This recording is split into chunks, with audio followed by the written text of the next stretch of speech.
In this video, I'm going to show how to assign the lateral load pressures like seismic loads and wind load patterns here. Okay, so already we knew how to assign the dead and live load patterns here. So let us go for define here. Now let's see how to assign that. So we need to click on the define here and we will be getting the load pattern option here. And by default, we can see that there is a dead and live load already existing here. So I'm just going to rename the load name here. I'm just going to give EQX. You can rename any way, like you can give seismic in X direction, whatever naming you want to give, you can provide it there.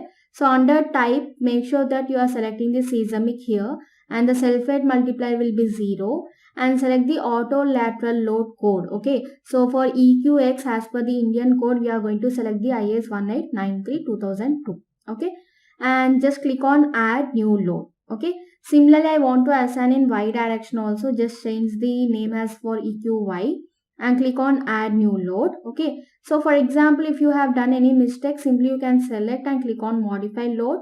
You can simply change and you can click on modify load. Okay, so I'm just going for wind load here, wind load in X direction. So you have to select the type of load as wind load here and select the code as IS 875 Indian code. Okay, and click on add new load. And similarly I want to add in Y direction also, so just click on add new load. So here we can see that we have added the earthquake load in X direction, Y direction, similarly wind load in X and Y directions. Okay, so we need to modify them. We need to give certain parameters for our analysis of the structure. So let us see what are the parameters we have to give there.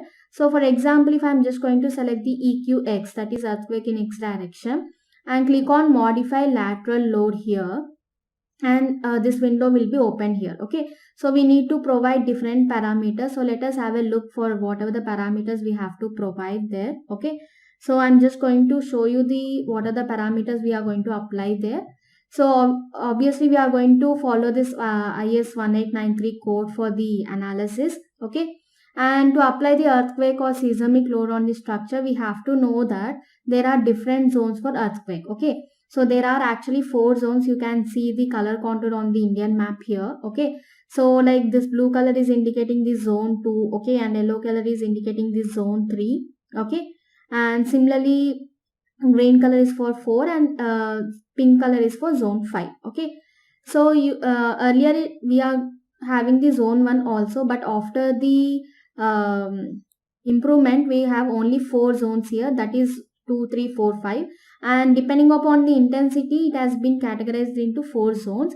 For zone 2 the zone factor is 0.10, for 3 it is 0.16, and for 4 0.24, and for 5 it is 0.36. Okay, so while calculating the seismic loads, we need to know the zone factor also. Okay, so we will be getting these values in E tabs under seismic coefficient, seismic zone factor as per code. Okay, so you are going to have the 4 values here, 2, 3, 4, 5 in the order of 2, 3, 4, 5 zones. Okay, so if you want to define, like you can just click on user define and you can manually define also. Okay, similarly next one is site type. Let us see what is meant by site type here. So site type is nothing but depending upon the soil conditions. Okay, so here we are going to have the average response acceleration coefficient. Okay, so just we are going to get the SA by G1 graph, and that totally depends upon the soil conditions. Okay, so this is given by the table 2. I have just attached the picture from the code IS 1893. So the type of soil, and depending upon that we are going to get the soil condition there. That is type 1 rock or hard soil. Similarly type 2 is medium soils, and type 3 is for soft soils. Okay, so there are certain specifications on which the types of soils has been classified here. So coming back to E tabs, we can see that site factor there are 3, 1, 2, 3. That is hard, medium and soft. Okay, and the next one is importance factor. So importance factor is depending upon the type of the building. Okay, different building systems, and that also been given in the code. Simply you can open your IS 1893 and you can just check there. So this is the table for importance factor, table 6. You can remember with this PPT also. So here we are having 2 types of buildings, important service buildings like hospital, school, like we can say public buildings, okay, simply. And all other buildings, if you are taking some normal residential buildings, you can go for 1, okay. So if you are taking high-rise buildings or public buildings like schools, hospitals, monumental structures, emergency buildings, okay. So then in that case, we can go for importance factor as 1.5, and if it is normal building, you can go for 1. If you want to give some higher factors, you can consider that one also. You can see the notes here. The design engineer may consider the values of importance factor greater than the above mentioned values also, okay. So if it is a very, very important building, then you can consider the higher values also. And next thing we have to give is response reduction factor. So response reduction factor is nothing but it is used to calculate actual base shear force, okay, which would be generated if the structure were to remaining elastic during the response of the earthquake forces, okay. So if you want to remain the structure as elastic building, I mean like if you want to maintain its elasticity, then we are going to consider this response reduction factor here. So these factors are given here, okay. So for different building systems, the R values will be differing like this, okay. So for normal RC frame, it is 3, okay. If you are taking special RC moment resisting frames, it will be 5, okay. For concrete braces, if you are taking the steel frame sections and you are providing the concentric braces, then it will be 4, and for eccentric braces it is for 5, okay. For different systems, we are going to have the different R, okay. So generally we are going for concrete structures, we are going to take the moment resisting frames here. So generally R value will be 5, okay. So according to the building system, you can change it. And similarly, next we have to give the damping percentage also. It is nothing but the effect of internal friction, okay, and imperfect elasticity of the material due to the vibrations, okay. So due to the slipping, sliding, etc., and the reducing the amplitude of vibrations, okay. Those vibrations which are produced while when we are applying the earthquake forces on, or when structure is subjected to earthquake forces, okay. And it is expressed in percentage, okay. And the next thing is the value of damping for buildings may be considered between 2 and 5. By default, it will be 5. Okay, generally we are going to take it as 5%. Okay, but we have to give in the decimal format in the tabs. And for the purpose of dynamic analysis of, this will be considered for dynamic analysis of steel and reinforced concrete buildings respectively. Okay. And for seismic analysis, we are going to have two methods. That is, one is static method. Just we can provide all the details. And similarly for dynamic analysis also, we are going to provide all the above seen parameters here. For dynamic analysis, we are going to have the two methods again. That is time history method, and another one is response spectrum analysis. Okay. Time history is based on, that will be based on appropriate ground motion. Okay, and shall be performed using accepted principles of dynamics. Okay, so depending upon the given parameters, for appropriate ground motion, how the building behaves, that can be shown by time history method. Okay, and similarly another method is response spectrum method. So same, it shall be, the analysis shall be performed using the design spectrum provided in 6.4.2 clause in the code. Okay, so just this is the definition here. Response spectrum, the representation of the maximum response of the idealized single degree of freedom systems having the certain period and damping. Okay, so as I said, we are going to give the parameters, we are going to mention the parameters required for the analysis of the structure, okay, during the earthquake ground motion, and the maximum response is plotted against the undamped natural period, that is like a without vibrations, and for various damping values, that is under vibration values, and can be expressed in terms of maximum absolute acceleration.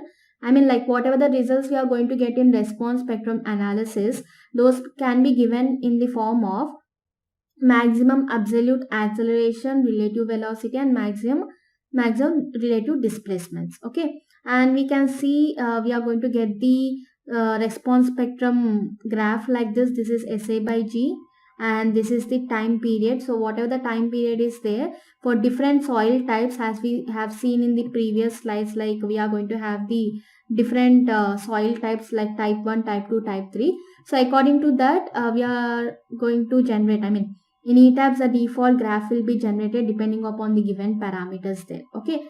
And the last one is modal mass. This we are going to get in the tabular format after the analysis. Okay. So coming back to ETABS. So whatever the parameters we have seen, we are going to define it here. Okay.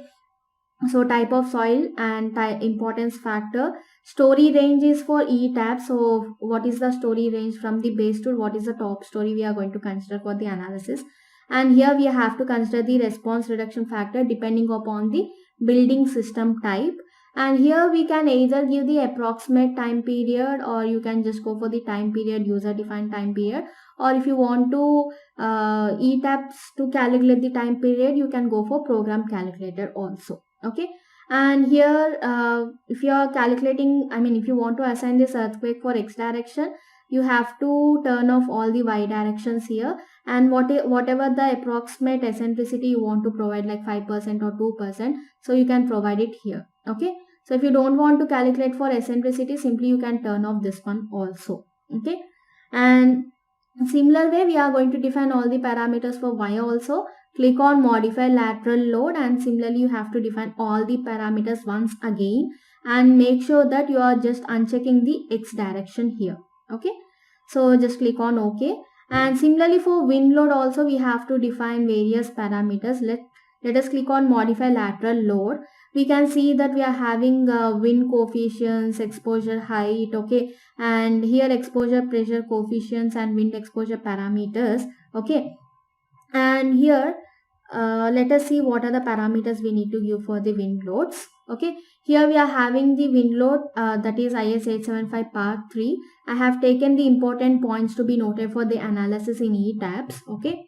So for wind load analysis concepts, we are going to consider the IS 875 part 3 1987 here. And wind loads are obviously subjected in horizontal direction or the lateral loads. It's a lateral load acting on the structure. Okay. And so here bending of these members immediately resists some of the pressure imposed on the exposed surface of the structure, wall and columns. Okay. So whatever the structures provided there, say for example, if you are having this side elevation, obviously whatever the frames or the walls are there, they resist the bending of the structure, bending of the structure elements there. Okay. So this we are going to consider there. The infill walls serve as vertical plate that is supported at the top and bottom of the floor beams, transferring the loads to the slab level. So this you can understand, right? We are going to provide the brick walls. Okay. Obviously whatever the lateral load we are going to get there in this direction, that will be taken by the brick wall and it will be transferred to the slab and similarly to the beams. Okay. And wind loads are transferred to the surface slab by the cantilever action of the parapet wall on the terrace. So in floors, we are going to have the wall in between the two slabs or the beams, supporting beams. But coming to terrace, only we are going to have the parapet wall, and whatever the loads that are coming on this wall or the infill wall there, so that will be transferred to the slab in the cantilever action. Okay. And wind loads operating at exposed story surfaces are idealized to be supported by above and lower floors for simplicity's sake. Okay. So like I said, if the wall is supported by top and bottom floors, then this third point will be applied there. Okay. And what are the parameters we are going to consider for the wind load analysis? So the basic thing is design wind speed. Okay. So VZ, in order to calculate that, we need VB. Okay. That is basic wind speed and other coefficients related to wind load. Okay. So let us see what does they all mean here. So VZ is design wind speed and VB is basic wind speed, which we are going to get from the code. Okay.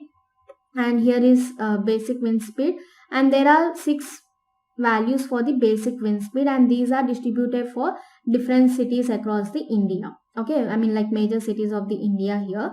So the basic wind speed VB is determined by the building's location, and VB has 6 values, that is 33, 39, 44, 47, 50 and 55 here. Okay. And the country is divided into 6 zones. In seismic we have seen 4 zones, and here we are going to have 6 zones depending upon the basic wind speed, which is calculated in meter per second. Make sure that just be careful with the units also. It is in meters per second. Okay. And the basic wind speed is calculated using gust velocity averaged over a 3-second period at a height of 10 meters. Like how they have analyzed these all the things, it has been shown in this point. Okay.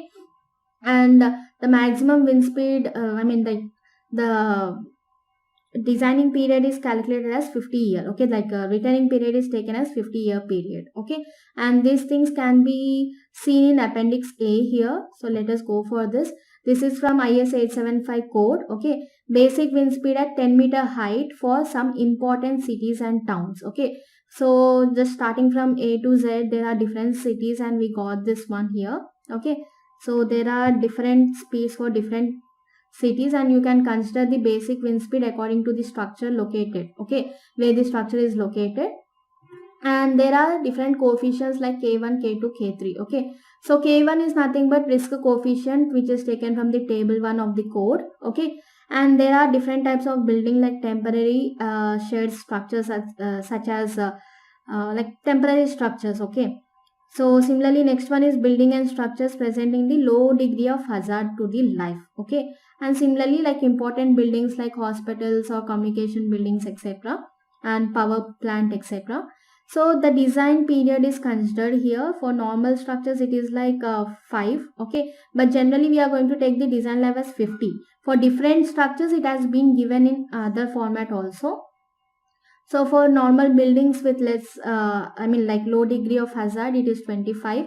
For important building or power plants, it is 100. Okay, and depending upon different wind speeds, that is basic wind speed, different K1 coefficients are provided here. Okay, so depending upon your structure type, its design life, you have to select the K1 coefficient, and it depends upon the wind speed also, basic wind speed. Okay. Similarly, yeah, I have just given the points here. The risk coefficient K1 takes into account of degree of reliability required for the structure, reliability of the structure and expected life of the structure. Okay, so all general buildings design life is 50 years. Temporary sheds are for 5 years, and less important buildings is 25 years, and important buildings it is taken as 100 years. Okay, and next one is K2. We are going to get this K2 from table 2 in the code. Okay, and it depends upon the terrain category and building class or the size of the structure, like length, width and height of the structure. So let us see how it is divided here. So there are different categories of the buildings. So category 1, category 2 and category 3 here. So category 1 refers to no obstructions around the building. Okay, like around the sea coast and flat treeless plains, etc. And category 2 is for scattered obstructions of 1.5 to 10 meter building. Okay, and next one is like industrial building. We can consider industrial building as category 2, and category 3 is closely spaced buildings. Like if you are taking any residential buildings, etc., they would be closely spaced, right? So in that case you can go for category 3, or building at outskirts of the city. Okay, so similarly next one is category 4, and refers to area with highly closed buildings of large heights and like densely spaced. Okay, like city areas. And K2 fact also depends on the dimensions of the building under considerations. Okay, there again depending upon the dimensions of the building, there are 3 classifications of the building: class A, class B, class C. So if you are having length, width and height less than 20 meters, that comes under class A. And class B, if you are having length, width and height value in between 20 to 50, we are going to consider it as class B. And if you are having length, width and height greater than 50, then that comes under class C. So this is the categorization given in the code. Okay, so just depending upon the height of structure and comparing the length, width and height factors and the terrain category, whether it is no obstruction area or densely spaced, etc., depending upon that you are going to choose the category first, and depending upon the values like length, width, height, you have to choose the class of the building, and then you have to select the height according to your structure, and then you can check for the K2 value from this table. Okay, And the K3 is topography factor, which depends upon the slope. Simply remember this point, it depends upon the topography, like hill region, cliffs and ridge, etc. If you are having upper ground slope less than 3 degrees, I mean like if it is less than or equal to 3 degrees, then the K3 will be taken as 1. Okay, if it is greater than 3 degrees, we have to provide in between 1 to 1.36. Okay, after getting these all the values, if you are calculating manually, we have to follow this step, but in ETABS we are going to provide all the parameters and we are going to get the results. Okay, so if you are calculating manually, the design wind speed will be, I mean design wind pressure will be 0.6 or 60% of the wind velocity which we have calculated. Okay, like design wind speed, VZ is nothing but design wind speed, which we got from the basic wind speed and applying all the other coefficients for the wind load analysis. Okay, and wind load on the building is calculated for building as a whole. Okay, and coming to the ETABS, we are going to provide all the lateral loads as per the codal specifications, and depending upon the higher load, the design can be done there. Okay, so coming to the wind load pattern, so as I said, the basic wind speed has to be provided from out of all the 6 values which I have shown right now. So here I have shown the 6 values here, right? We are going to have 33, 39, 44, 47, 50 and 55, or else you can take from the city, I mean you can consider from the list also, and you have to provide the basic wind speed and just select the terrain category, importance factor, whatever the importance factor you have to give for your building, risk coefficient, that is K1 and K2 values, and importance factor is something related to K2. And so if I'm just going to select the K3, and you can just change the importance factor here. And exposure height, it depends upon the number of stories. You can just select the bottom story and you can just go for the last story here. If you are giving any parapet wall also, if you want to consider the parapet wall also, in that case you can go for include parapet and just you can define the height of the parapet. Okay, if I want to give it as 1.5, you can consider that one. Okay, so right now let us not include anything, just I'm explaining it here. Now here we are having exposure and pressure coefficients. Okay, these are depending upon the shell objects, that is depending upon the individual slabs which we have defined there, or exposure from extents of diaphragm, as I show how to apply the diaphragm, which acts as the rigidity of, I mean like which maintains the rigidity of the structure, stiffness of the structure. So we can consider this option here. And wind exposure parameters, like we have to give the parameters for windward and leeward as per the code. If you want to modify them for x direction, we are going to have the windward and leeward. Windward, what is the difference between windward and leeward? So you are going to have the structure like this. Consider this as a 3D structure. I will show on the screen here. Say for example, you are applying the load in x direction. If it is directly affecting the frames or the structure, then that can be considered as windward coefficient or windward direction of the wind load. Okay, and leeward is which through which the wind load is applying indirectly. Okay, if there is an indirect load acting there for the wind load, then that can be considered as leeward. Okay, so if you want to modify, click on modify, and we can see that under direction angles we are having 0 and 90 degrees here. Okay, so 0 and 90 are nothing but 0 is indicating the positive direction and the 90 is indicating the negative direction, I mean like leeward direction. Okay, so this has been automatically generated, and click on OK, and click on OK to close this window. Similarly, you have to define all the things in y direction also. Here if you are clicking on modify show, this is 0 in y positive and 90 for y negative. So in this way we are defining all the lateral loads required for our structure. So I will be explaining all this in another model. We are just going to analyze and design from the basic again. Okay, and in that we are going to take all the earthquake and wind load, and we are going to assign those loads on the structures also. So this is all about the lateral loads like earthquake and wind loads which we are going to apply for our structure.